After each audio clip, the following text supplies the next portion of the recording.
Welcome back to CTV News at 6. Well, it has been a difficult month in the Maritimes, and in particular, Nova Scotia. The mass shooting just 12 days ago.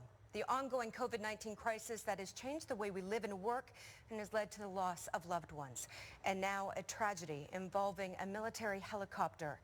Here to discuss how best to deal with the emotional effects of all that life is bringing our way is clinical psychologist Simon Sherry. We appreciate you joining us tonight to offer some guidance. Good evening. Well, it seems wave after wave after wave of grief has been crashing ashore. Such a challenging time for so many people coping with loss, change, and uncertainty. What advice can you share that will help people get through this unprecedented time? Approach yourself with kindness. Approach yourself with compassion. It's okay to be upset at a time like this.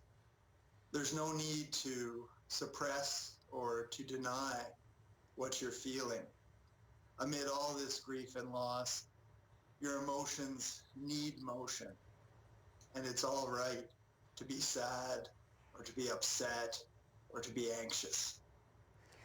You're a professional. I'm just wondering, how are you unpacking this for yourself to have the energy and support for others? There's a risk for healthcare workers at a time like this in terms of burnout and fatigue. But I can tell you this, I've tried not to be overly focused on negatives despite all that's going on.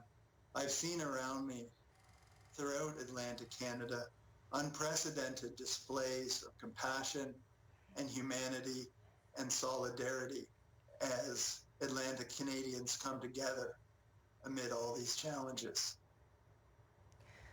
We don't want any more suffering to come out of this, and some people will check in and they'll say, yeah, I'm okay.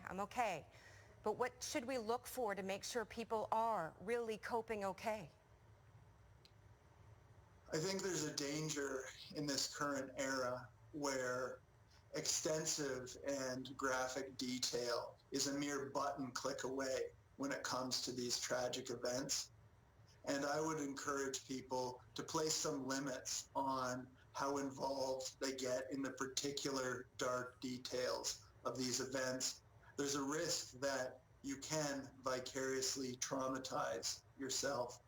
So be involved and grieve, but have there be some boundaries and some discipline in the extent to which you participate in the particular details of these events. I can't help but think of the military family now searching for their missing comrades. Every person who responded and reacted to the 16 crime scenes in Nova Scotia and those on the front lines of COVID-19. How do we support them? Ken Hansen just mentioned, well, risk is part of their job, but certainly you can't plan for this. It's unprecedented.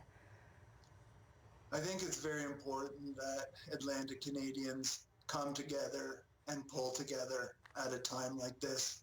And already we've seen some of the best of Atlantic Canadians in terms of displays of solidarity. And I think it's so important that we acknowledge and that we celebrate and that we recognize the service and the contribution of those involved in the shooting in Portapique and the helicopter crash more recently. I want to thank you for this. You're welcome. We do have some information to pass along to viewers as well.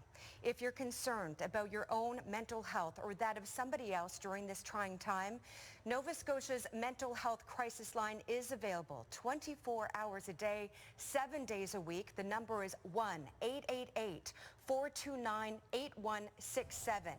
Kids Help Phone can be reached by calling 1-800-668-6868 or by texting 686868. Reach out for help. It's there if you need it. We'll be right back after this.